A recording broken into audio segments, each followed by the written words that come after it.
नमस्कार प्यारे बच्चों, कैसे हैं आप सब। आशा करता हूँ कि सब अच्छे होंगे। तो चलिए शुरू करते हैं। आज हम करेंगे वर्कशीट नंबर 99 यानी 99। ये हमारी मैथमेटिक्स की वर्कशीट होने वाली है 3 नवंबर 2020 की। यहाँ पर बच्चे अपनी क्लास का सेक्शन लिखेंगे, इधर अपना नाम लिखेंगे और इधर अपने टीचर का नाम लिखेंगे। आज की हमारी वर्कशीट का टाइटल यानी शीर्षक है पसंदीदा मिठाई। इसमें हम क्या पढ़ने वाले हैं, इसमें हम डेटा हैंडलिंग के बारे में पढ़ेंगे with the help of telemarks. यानी टेलीमार्क्स के बारे में आज हम सीखेंगे और उसके हिसाब से डेटा हैंडलिंग यानी कुछ आंकड़ों को कैसे समझा जाता है, कैसे बनाया जाता है और किस तरीके से उनका इस्तेमाल किया जाता है, वो हम इस वर्कशीट में पढ़ेंगे। चलिए देखते हैं। रोहित की दादी ने त्योहारों के लिए कुछ मिठाइयाँ बनाने का सोचा। रोहित चाहता था कि दादी उसकी पसंद की मिठाई बनाए और नेहा चाहती थी कि उसकी पसंद की। इस पर वे दोनों बहस करने लगे। दादी ने कहा, क्यों न हम परिवार के सभी लोगों से उनकी पसंद के बारे में पूछें और तय करें कि कौन सी मिठाई बनानी है। रोहित और नेहा ने परिवार के सभी लोगों से उनकी पसंद पूछी और टैली मार्क्स की मदद से सबकी पसंद कुछ इस तरह रिकॉर्ड की। देखो, यहाँ पर उसने एक सिचुएशन बताई है, एक प्रॉब्लम बताई है। प्रॉब्लम में क्या है कि उन्हें मिठाई तो बनानी है रोहित की दादी को, लेकिन कौन सी मिठाई बनानी है ये उन्हें डिसीजन लेना है। यहाँ पर वो कैसे ले रहे हैं वो डिसीजन, देखो, वो सबसे पूछेंगे कि किसको कौन सी मिठाई पसंद है और फिर उसका क्या करेंगे, उसका एक रिकॉर्ड बनाएंगे। ठीक है, तो ये सब क्या है, ये सब ही होता है डेटा हैंडलिंग। यानी यहाँ पर हम रिकॉर्ड बनाते हैं और फिर उस रिकॉर्ड के हिसाब से कोई हम डिसीजन लेते हैं जिससे या किसी प्रॉब्लम को हम सॉल्व करते हैं। कैसे करते हैं ये सब, आइए देखते हैं। टेली मार्क्स के सबसे पहले कुछ रूल होते हैं। टेली मार्क्स लगाने के नियम, यानी उनके नियम क्या क्या हैं। अगर आप एक ले रहे हैं तो आपको ऐसे डंडा लगाना है। दो ले रहे हैं तो उस डंडे में नीचे एक डंडा और जोड़ देना है। तीन ले रहे हैं तो एक डंडा और जोड़ना है ऊपर की तरफ। चार ले रहे हैं तो उस डिब्बे को पूरा भर देना है। और पाँच जब ले रहे हैं तो उस भरे हुए डिब्बे में बीच में से एक लाइन लगा देनी है। तो ये हो गए पाँच। फिर छठे से हम दोबारा से शुरू हो जाएंगे, जैसे हम एक से शुरू हुए थे, यानी पाँच के लिए एक डब्बा और बीच में लाइन और साथ में एक डंडा और जैसे एक के लिए हमने किया था। तो ये कितना हो गया, पाँच और एक छः। वैसे ही हम आगे बढ़ते जाएंगे, जैसे यहाँ पर पाँच और दो कितने हो गए, सात हो गए। नीचे जब हम ये करेंगे तो आपको और अच्छे से समझ में आएगा। ये देखो, जो इन्होंने रिकॉर्ड बनाया वो कुछ इस तरीके से है। यहाँ पर मिठाइयों के नाम लिखे हैं, ठीक है, और यहाँ पर सदस्यों की संख्या टेली मार्क्स में लिखी हुई है और आखिरी में सदस्यों की संख्या लिखी हुई है। अब इसको कैसे हम पढ़ें, ठीक है, ताकि हम एक डिसीजन ले सकें कि कौन सी मिठाई बनानी है। देखो, सबसे पहले बेसन के लड्डू जो हैं वो कितने लोगों को पसंद है। देखो, अभी हमने ऊपर रूल पढ़ा था कि जब एक डंडा लगाएंगे तो एक हो गया, नीचे वाला एक और लगाएंगे तो दो हो गए, ऊपर वाला एक और लगाएंगे तो तीन हो गए और इसको बंद कर देंगे तो चार हो जाएंगे और बीच में क्रॉस लगा देंगे तो पाँच हो जाएंगे। ठीक है, ये हमने ऊपर पढ़ा था अपने रूल्स में, अपने नियम में। ठीक है, तो उसके हिसाब से यहाँ पर जो फिगर बनी है, यहाँ पर जो टैली मार्क्स लगे हुए हैं, ये कितने नंबर दर्शा रहे हैं, चार संख्या दर्शा रहे हैं, यानी चार सदस्यों को बेसन के लड्डू पसंद है। ठीक है, इसी तरह गुलाब जामुन कितने लोगों को पसंद है, ये देखो, एक, दो और तीन, तो ये तीन लोगों को पसंद है। वैसे ही नारियल की बर्फ़ी कितनों को पसंद है, एक, दो, तीन, चार और पाँच, और उसके आगे छः और सात, तो यहाँ पर सात लोगों को पसंद है। ठीक है, और फिर आगे क्या है, केक, केक कितनों को पसंद है, एक और दो, दो को केक पसंद है। और आखिरी में है रसगुल्ला। ठीक है, रसगुल्ला भी एक, दो, तीन और चार, चार लोगों को रसगुल्ला पसंद है। ठीक है, तो सबसे पहले आपको ये नियम याद रखने हैं, इसको समझ के आपके लिए और भी ज़्यादा ये चीज़ें आसान हो जाएंगी। ठीक है, तो ये हमने टैली मार्क्स देख लिए कि कैसे कैसे टैली मार्क्स लगाए हुए हैं और उन टैली मार्क्स का क्या संख्या से संबंध होता है, जैसे कौन से टैली मार्क्स से किस संख्या का पता चलता है। अगर एक डंडा है तो वो एक के बराबर है, अगर दो डंडे हैं तो वो दो के बराबर है, और तीन डंडे आ गए तो वो तीन हो जाएगा, चार के लिए डिब्बा पूरा हो जाएगा। ठीक है, वैसे ही पाँच के लिए बीच में एक डंडी लगा देंगे तो ये पाँच हो गए। पाँच के आगे दोबारा से हम क्या करेंगे, एक तो पाँच का ये पूरा कर देंगे, फिर दोबारा से शुरू हो जाएंगे, एक, पाँच और एक छः हो गए। फिर एक और लगा देंगे तो 5 और 2 7 हो गए, 5 और 3 8 हो गए, 5 और 4 9 हो गए, और इसको भी बीच में से काट देंगे तो 5 और 5 10 हो गए। फिर से आगे शुरू हो जाएंगे, 10 और 1 11 12, ऐसे ये चलता रहेगा। ठीक है, जितना नंबर भी आप बनाना चाहें उतने नंबर आप टैली मार्क से बना सकते हैं। चलिए, अब यहाँ पर हमने जो ऊपर सिचुएशन दी हुई थी, ठीक है, रोहित के घर में किस सदस्य को क्या क्या चीज़ पसंद है वो यहाँ पर हमने देख लिया। ये क्या है, ये रिकॉर्ड है, ये सारा क्या है, ये रिकॉर्ड है, और ये टैली मार्क्स को यूज़ करके यहाँ पर दिखाया गया है। और इस रिकॉर्ड की सहायता से हमें एक डिसीजन लेना है। वो क्या डिसीजन है कि कौन सी मिठाई बनेगी घर में। ठीक है, इसी को हम क्या बोलते हैं, इसी को हम डेटा हैंडलिंग बोलते हैं। चलिए आइए देखते हैं आगे क्या क्वेश्चंस यहाँ पर है। सबसे पहला क्वेश्चन है कि उनके परिवार में सबसे कम पसंद की जाने वाली मिठाई कौन सी है। तो यानी हम इस रिकॉर्ड को देखेंगे और फिर ये देखेंगे कि सबसे कम पसंद की जाने वाली मिठाई कौन सी है, यानी कौन सी मिठाई ऐसी है जिसको सबसे कम लोग पसंद करते हैं। वो है ये रहा केक। ठीक है, ये सिर्फ 2 ही लोगों को पसंद है, तो यहाँ पर हम क्या लिखेंगे, केक यहाँ पर हम लिख देंगे। ठीक है, ये लीजिए। फिर दूसरा क्या है, बराबर संख्या में सदस्यों द्वारा पसंद की जाने वाली मिठाई कौन सी है, यानी कौन सी ऐसी 2 मिठाइयाँ हैं जो बराबर संख्या में घर के सदस्य पसंद करते हैं। तो वो है एक तो बेसन के लड्डू और रसगुल्ला। तो ये दोनों 4-4 लोगों को पसंद है, तो ये हम यहाँ पर लिख लेते हैं। आइए, एक तो हो गया बेसन लड्डू, ठीक है, और क्या हो गया, रसगुल्ला। तो ये रसगुल्ला हम यहाँ पर लिख लेते हैं, बेसन लड्डू और रसगुल्ला।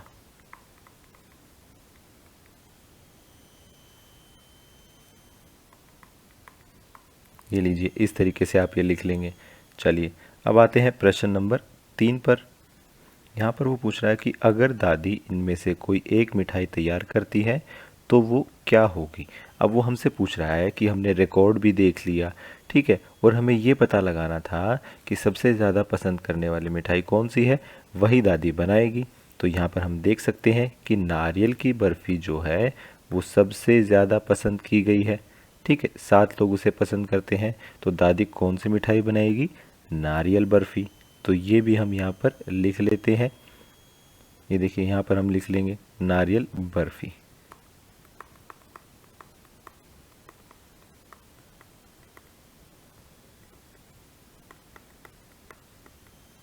ये लीजिए, लिख दिया है। चलिए अब आगे हैं क्वेश्चन नंबर 4 पे।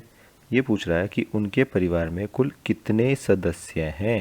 ये देखो बेटा, ये क्वेश्चन आप कैसे करोगे, हमें क्या बताना है, हमें ये बताना है कि इनके परिवार में कुल कितने सदस्य हैं। इसको हम कैसे सॉल्व करेंगे, इसको यहाँ पर ये देखो, यहाँ पर क्या लिखा है, सदस्यों की संख्या, यानी 4 लोगों को बेसन के लड्डू पसंद है, 3 लोगों को गुलाब जामुन पसंद है, 7 लोगों को नारियल बर्फ़ी, 2 लोगों को केक और 4 लोगों को रसगुल्ला।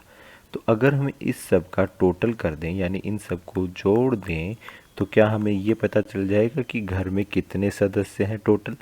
हाँ जी, पता चल जाएगा। तो चलिए इनको जोड़ लेते हैं, 4 और 3 7, और 7 और 7 14, और 2 16, और 4 20। तो यहाँ पर टोटल आ गया 20। तो घर में कितने सदस्य हैं, 20। ठीक है, ये हम यहाँ पर लिख देंगे 20। चलिए अब आ गया प्रश्न नंबर 5। यहाँ पे हमें क्या लिखना है, इनमें से आपकी पसंदीदा मिठाई कौन सी है। तालिका में टैली मार्क लगाकर अपनी पसंद जोड़ें और फिर देखें कि उस मिठाई को कितने लोग पसंद करते हैं। ये देखिए, इसमें आपको क्या करना है, यहाँ पर एक तो टैली मार्क्स की जो टेबल थी वो बनी हुई थी, हमें क्या करना है, हमें उसी में ऐड करना है। क्या ऐड करना है, वो ऐड करना है कि जो मिठाई हमें पसंद है हमें उसके आगे का टैली मार्क लगाना है। कैसे, आइए देखते हैं। मान लीजिए कि मेरे को बेसन के लड्डू पसंद हैं, ठीक है, तो बेसन के लड्डू कहाँ लिखे हैं, यहाँ पर लिखे हैं। अब यहाँ पर 4 सदस्य तो पहले ही हैं ही जिनको बेसन के लड्डू पसंद है, 5वां मैं हो गया, ठीक है, तो मुझे भी बेसन के लड्डू पसंद है।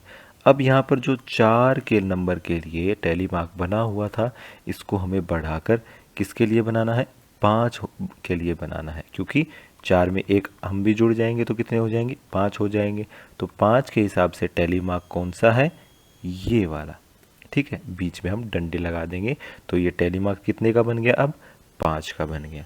इसी तरीके से मान लीजिए अगर आपको केक पसंद है, ठीक है, केक यहाँ पर है तो यहाँ पर 2 सदस्य तो पहले ही हैं, उसमें आप एक और जोड़ देंगे, ठीक है, टोटल 3 हो गए और इस टैली मार्क को भी हम 3 के बराबर ले आएंगे। ये देखिए इस तरीके से, ठीक है। तो इस तरीके से आपको सिर्फ कोई एक ही ऐसी मिठाई में टैली मार्क्स को जोड़ना है, ठीक है, और यहाँ पर फिर टोटल बताना है कि अब यहाँ पर कितने हो गए। हम उदाहरण के तौर पर मान लीजिए हम बेसन का लड्डू ही एग्जाम्पल लेके चलेंगे, ठीक है, क्योंकि मुझे बेसन के लड्डू पसंद है। तो बेसन के लड्डू में हम एक ये बीच का डंडा जोड़ देंगे ताकि टैली मार्क्स के हिसाब से ये भी 5 हो जाए और टोटल भी कितना हो गया, 5 हो गया। चलिए यही हम अपने आंसर में लिख लेते हैं। तो इसके आंसर में ये बन जाएगा कि मेरा या मेरी पसंदीदा मिठाई क्या है, बेसन लड्डू, ठीक है, और इसे कितने लोग, ये देखो पहले 4 तो थे ही और उसमें एक मैं और जुड़ गया तो कितने हो गए, 5 हो गए, और इसे 5 लोग पसंद करते हैं, ठीक है। आप अपने आप को भी जोड़ देंगे क्योंकि आप भी उसको पसंद करते हैं, ठीक है, 5 लोग पसंद करते हैं। तो इस तरीके से आप ये यहाँ पर लिख सकते हैं अपना आंसर। चलिए आगे बढ़ते हैं। फिर ये पूछ रहा है कि नीचे कुछ संख्याएं दी गई हैं, उन्हें टैली मार्क में लिखिए। यहाँ पर हमें संख्याएं जो यहाँ पर बताई गई हैं उन्हें हमें टैली मार्क्स में लिखना है। एक बार हम रूल को फिर से रिवाइज कर लेते हैं, ठीक है। इधर ही देखिए, यहाँ पर देखते हैं अगर हमारे पास एक संख्या है तो उसका टैली मार्क क्या होगा, ऐसे। 2 है तो उसका टैली मार्क क्या होगा, ये तो था ही एक, इसमें एक और जोड़ देंगे, 2 हो गया। 3 के लिए क्या होगा, 1 और 2 तो था ही, एक ऊपर एक और डंडा जोड़ दिया, 3 हो गया। 4 के लिए क्या होगा, 1 2 और 3 तो था ही, इसको हम डिब्बे को पूरा कर देंगे, ये 4 हो गया। और 5 के लिए क्या होगा, 1 2 3 4 तो था ही और बीच में एक लाइन बना देंगे, ठीक है। 5 तक के लिए हमारे टैली मार्क्स हो गए। फिर छठे के लिए क्या करें, छठे के लिए हम दोबारा से क्या करेंगे, एक तो 5 हम पूरा कर देंगे और उसमें फिर से एक जोड़ देंगे, ये देखिए इस तरीके से। ऐसे ही 7 के लिए क्या हो जाएगा, 5 तो पूरा हो गया और फिर उसमें 2 जोड़ देंगे तो 7 हो जाएंगे। ऐसे ये आगे बढ़ता रहेगा, आप इनको रिपीट करते रहेंगे, ठीक है। चलिए अब इस क्वेश्चन को कर लेते हैं। यहाँ पर क्या लिखा है, पहले यहाँ पर संख्या दी गई है, हमें उनके टैली मार्क्स बनाने हैं। पहली संख्या है 10, तो 10 का टैली मार्क आप कैसे बनाएंगे, 5 5 के 2 बनाएंगे, 1 2 3 4 और 5, 5 तो हो गए। इसके आगे 6 7 8 9 और 10, ये लीजिए 10 हो गया। फिर क्या है आगे, 25, 25 को कैसे बनाएंगे, 5 5 के आप 5 बनाएंगे, 1 2 3 4 5 6 7 8 9 10 11 12 13 14 15 16 17 18 19 20 और 21 22 23 24 25, ये लीजिए बहुत ही सिंपल था, बहुत ही आसान था। ऐसे ही हम आगे के भी कर देंगे। यहाँ पर कितना लिखा है, 14 लिखा है, तो 14 कैसे बनाएंगे, 1 2 3 4 5 6 7 8 9 10 11 12 13 14, ये लीजिए 14 भी हो गया। फिर आगे क्या है, 22 है, 22 कैसे बनाएंगे, 1 2 3 4 5 6 7 8 10 11 12 13 14 15 16 17 18 19 20 और 21 और 22, ये देखो ये 22 हो गया। फिर क्या है, 33, 33 भी बनाना है, 1 2 3 4 5 6 7 8 9 10 11 12 13 14 15 16 17 18 19 20 21 22 23 24 25 26 27 28 29 30 और 31 32 33, ये लीजिए 33 भी हो गया। फिर आखिरी में क्या है, 18, 18 भी बहुत ही सिंपल है, कैसे करेंगे, 1 2 3 4 5 6 7 8 9 10 11 12 13 14 15 16 17 18। ये देखिए बहुत ही सिंपल है, सारे हमने यहाँ पर कर दिए हैं। अब इनको टैली मार्क्स में हम क्यों लिखते हैं, ठीक है। टैली मार्क्स में लिखने का क्या मतलब है, क्यों हम इनको ऐसे इशारों में लिखते हैं, ऐसे सिंबल बना के लिखते हैं। ये देखो बेटा, एक तो यहाँ पर 33 है, इसको जब हम काउंट करते हैं तो इसको बहुत टाइम लग जाता है, लेकिन जब हम इसको टैली मार्क्स में लिख देते हैं इस तरीके से तो इसको समझना बहुत ही आसान हो जाता है, क्योंकि हमें पता है कि ये एक डिब्बा कितने हैं, 5 है। तो 5 10 15 20 25 30 और 3 33, तो हमने फटाफट से इसको काउंट कर लिया। जबकि 33 हम असल में काउंट करते बार बार तो उसमें बहुत ज़्यादा समय लग जाता, इसीलिए टैली मार्क्स का उपयोग किया जाता है ताकि हम इन संख्याओं को जल्दी जल्दी काउंट कर सकें। तो इस वर्कशीट में हमने सीखा कि डेटा हैंडलिंग हम कैसे करते हैं। डेटा हैंडलिंग का मतलब क्या होता है कि अलग अलग तरह के रिकॉर्ड होते हैं, उस रिकॉर्ड को हम समझने के लिए, पढ़ने के लिए टैली मार्क्स का इस्तेमाल करके उसे आसानी से समझ सकते हैं और उसे समझकर हम एक डिसीजन ले सकते हैं कि हमें क्या करना चाहिए। जैसे इसमें रोहित की दादी ने डिसीजन लिया होगा कि उन्हें नारियल की बर्फ़ी बनानी चाहिए। आज की क्लास यहीं ख़त्म होती है। अगर आपके कोई डाउट्स हैं तो आप नीचे कमेंट सेक्शन में पूछ सकते हैं। कल फिर मिलेंगे, कुछ नया सीखेंगे। तब तक के लिए थैंक यू एंड जय हिंद।